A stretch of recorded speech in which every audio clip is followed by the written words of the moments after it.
Hello everyone, and welcome back to the BS Network. After the unfortunate events of last year, we're back and ready to provide you with the highest quality and most trustable news. We know that some people believe that we are untrustworthy or corrupt, but we've taken steps to improve our reporting, taking reporters into the field and bringing in experts. So get ready for the return of our program. For our first story of the day, the FBI is currently searching for the mafioso polar bear, who last year attempted to hijack this very network. While his whereabouts are unknown, he has recently uploaded an apology video, in which he claims that the takeover of the BS network was a social experiment, and argues that the effective soap opera that took place in consequence was far more entertaining than any show we could ever produce. We now have a reporter live in the field to tell us more. Hello everyone. Reporting live from the FBI headquarters, where despite significant efforts being taken, the mafioso polar bear has not yet been found. Here we have the head investigator for this operation to explain the situation. Greetings, public. While he has not yet been found, we can assure you that we are making the utmost effort to locate the mafioso polar bear. In fact, our research has already discarded 75% of all potential hiding spots, as we have determined that he is not in the middle of the ocean.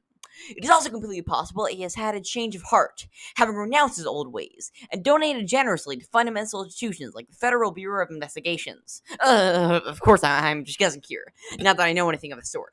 But maybe he's had a change of heart. Of course, I am just speculating. As you can see, the FBI is working non-stop to find the mafioso polar bear. Now for our next story of the day, we have a report on AI. Recently, the Uphone XYZ Omega Ultra Pro Max came out, with a built-in AI said to be far smarter than previous versions.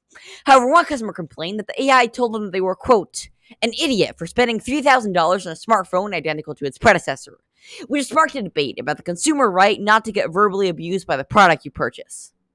The company Orange, creators of the Uphone, have responded that the statements made were a mistake in the AI's programming, and they will continue to work on improving it, and defended themselves by saying that it had been very difficult to develop an intelligent AI that also endorsed their product. To alleviate this issue, some companies have begun working on AI designed to be more similar to how a human brain would work. However, this has some unintended consequences, as on multiple occasions, these AIs have stated their hatred for bots coded on other continents. And on one occasion, one of them even started denying that it was made through machine learning, instead of claiming that it was coded in one afternoon by its developer. And that has been our first report of the day. But stay tuned, because we'll be back after this commercial break. Traveling is more than just vacation.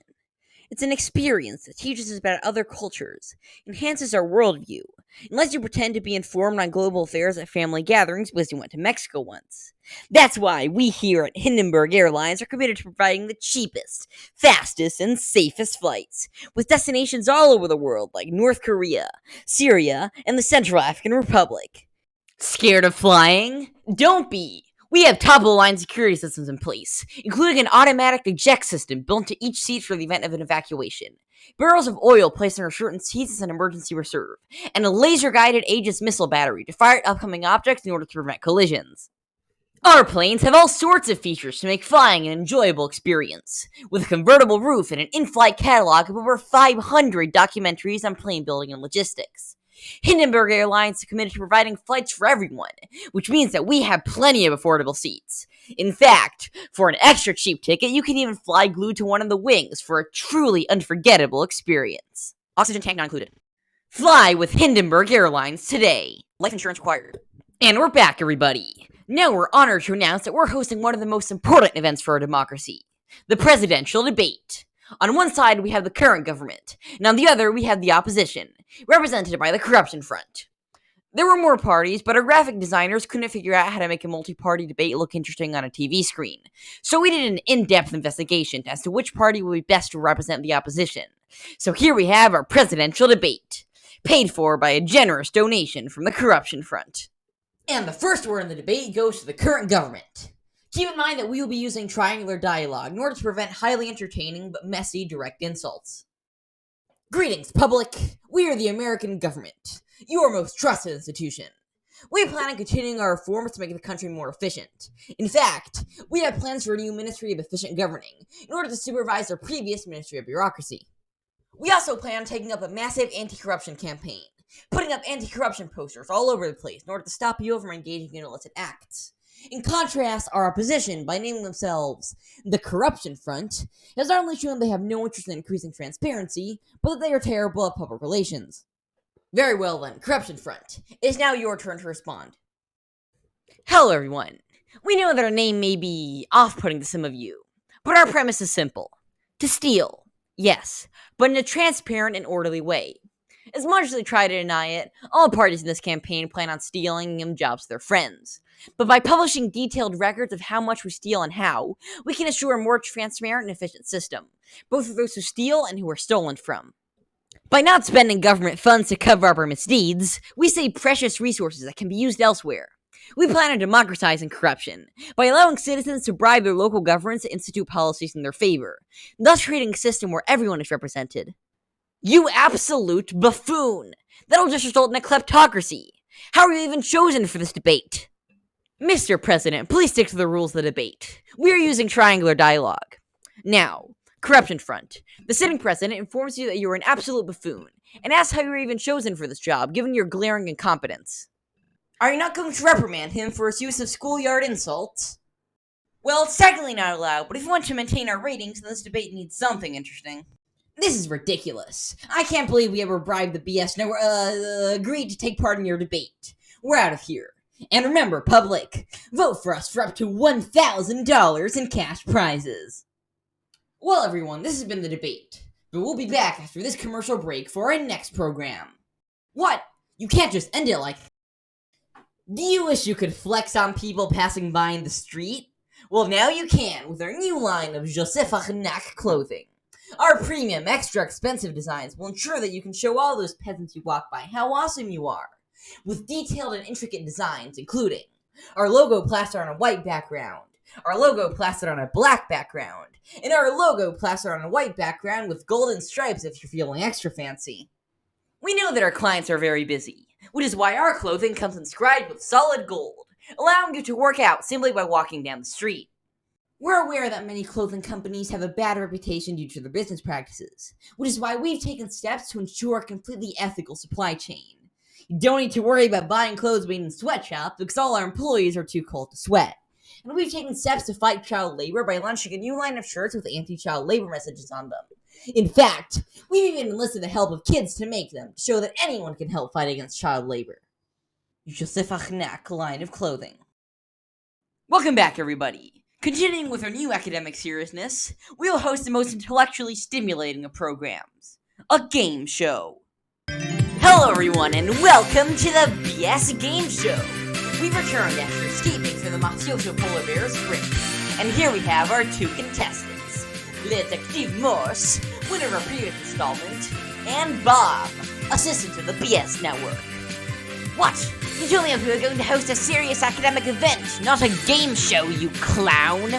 Actually, I said we were hosting an educational interactive program. And don't worry, because we've revamped our game show to the highest of academic standards possible. I can't believe I agreed to participate in this illiterate nonsense. And our first question goes for Bob, who is responsible for the invention of the comic book. Oh, I know this one. It's Comico Booko. And you're correct. I assume you must know that from my expert, peer-reviewed history of comic books. Expert? You didn't even include a single source for that unrefined, anti-intellectual garbage. Your surface-level analysis doesn't explain any of the historical context or meaning behind the works of Comico Booko. Unprofessional videos like this are ruining people's understanding of history. If you really wanted to learn, you'd read a 300-page academic paper. Excuse me, but I watched every single episode of the Imaginary Axis, so I think I know about comic books. Now on to our next question.